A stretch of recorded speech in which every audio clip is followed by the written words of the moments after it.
Assalamualaikum warahmatullahi wabarakatuh. Kami akan mempresentasikan hasil karya tulis ilmiah kami, yaitu tentang pengaruh penggunaan ponsel pada remaja terhadap interaksi sosial remaja. Di sini beranggotakan saya, Syala Fatika Maidar, dengan teman saya yaitu Syakila Farawardani. Di sini saya akan menjelaskan tentang latar belakang. Latar belakang kemajuan teknologi saat ini tidak bisa dipisahkan dari kehidupan masyarakat.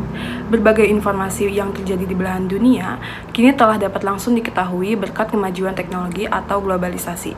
Di era globalisasi sekarang, di mana perubahan teknologi dan arus informasi semakin maju dan cepat mendorong masyarakat untuk lebih memahami kecanggihan teknologi. Salah satu teknologi yang mudah digunakan dalam pertukaran informasi adalah ponsel. Penggunaan ponsel menjadi kebutuhan antara satu individu dengan individu lain yang dapat dilakukan dengan mudah dan cepat. Lalu, smartphone sendiri menjadi kebutuhan yang kini sangat penting dan memerlukan mobilitas yang tinggi.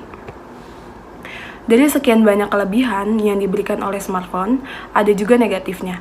Interaksi antar manusia, terutama para remaja, kini telah digantikan yang seharusnya secara langsung. Kini remaja menghabiskan waktu dengan smartphone. Dan peredaran gambar-gambar dan video-video porno, kesan rasisme, dan unsur-unsur sara di dalamnya yang akhirnya mengancam dan merusak mereka.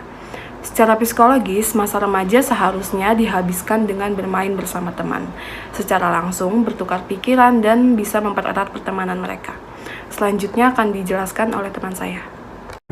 Selanjutnya, metode penelitian.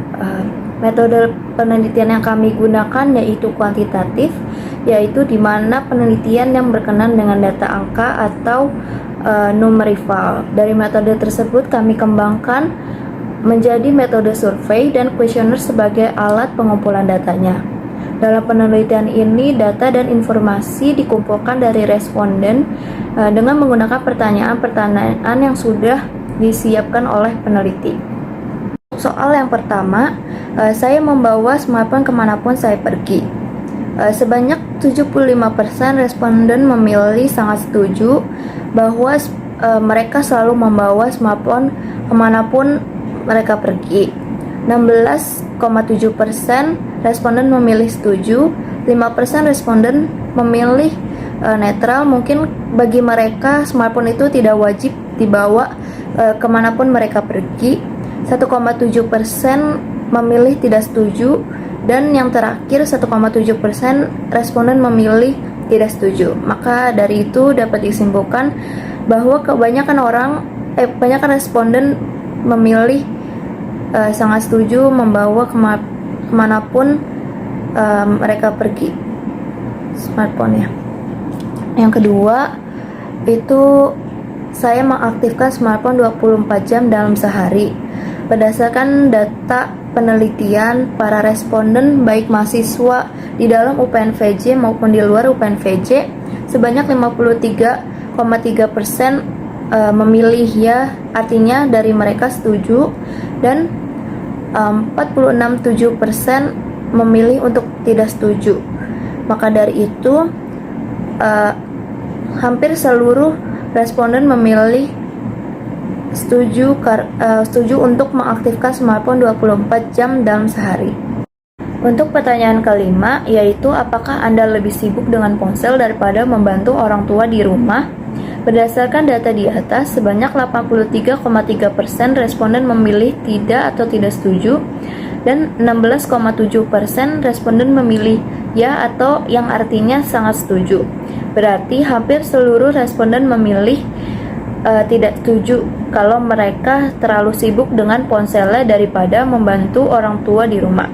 Selanjutnya, pertanyaan 6-10 akan dibacakan oleh Salwa Fatika. Yang keenam, saya tidak suka diganggu dengan siapapun saat bermain ponsel. Data di atas menunjukkan bahwa sebanyak 91,7% responden memilih tidak atau sangat tidak merasa terganggu jika diganggu oleh siapapun saat bermain smartphone. Dan sebanyak 8,3% responden memilih untuk iya atau sangat setuju kalau mereka tidak suka diganggu dan merasa sangat terganggu saat mereka sedang bermain smartphone. Selanjutnya, Yang ketujuh, smartphone sangat membantu Anda dalam berkomunikasi. Berdasarkan data di atas, sebanyak 98,3% memilih ya atau sangat setuju dengan pernyataan smartphone dapat membantu mereka dalam berkomunikasi. Dan sisa dari responden memilih tidak atau sangat tidak setuju dengan pernyataan pada data di atas. Selanjutnya, yang kedelapan, saya menggunakan ponsel untuk berbagi pengetahuan dan informasi kepada teman atau keluarga. Data di atas menunjukkan sebanyak 73,3% responden memilih sangat setuju dan sebanyak 25% responden memilih setuju terkait dengan pernyataan menggunakan ponsel untuk berbagi pengetahuan dan informasi kepada teman dan keluarga. Dan sebanyak 1,7% memilih untuk netral. Selanjutnya, yang ke-9, saya lebih banyak menghabiskan waktu dengan ponsel daripada berkumpul dengan keluarga. Data di atas menunjukkan bahwa sebanyak 13,3% responden memilih sangat setuju dan setuju terkait dengan pernyataan lebih banyak menghabiskan waktu dengan ponsel daripada berkumpul dengan keluarga. Sebanyak 35% responden memilih netral atau mereka anggap imbang dan bisa menyesuaikan keduanya. Sebanyak 20% dan 18,3% memilih tidak setuju dan sangat tidak setuju dengan pernyataan di atas, bahwa mereka menganggap berkumpul dengan keluarga lebih penting daripada menghabiskan waktu dengan smartphone. Dan yang terakhir, saya lebih suka berkomunikasi dengan teman melalui sosial media daripada bertemu langsung. Data di atas, sebanyak 83,3% responden memilih untuk iya atau sangat setuju dengan pernyataan lebih suka berkomunikasi dengan teman melalui media sosial daripada bertemu langsung. Dan sebanyak 16,7% memilih tidak atau sangat tidak setuju dengan pernyataan pada data di atas, karena menurut mereka berkomunikasi dengan teman lebih lancar jika bertemu langsung daripada melalui media sosial. Yang selanjutnya akan dijelaskan oleh teman saya. Dan yang terakhir, kesimpulan. Dalam proses penggunaan smartphone ini, banyak responden yang memanfaatkan smartphone-nya untuk berkomunikasi dengan keluarga, kerabat, serta membantu responden untuk mencari informasi terkait pembelajaran yang mereka lakukan. Penggunaan smartphone sangat memberikan pengaruh besar bagi semua orang, terutama para remaja. Karena para remaja ini biasanya memiliki imajinasi yang sangat berkembang dan melatih daya pikir tanpa dibatasi dengan kenyataan.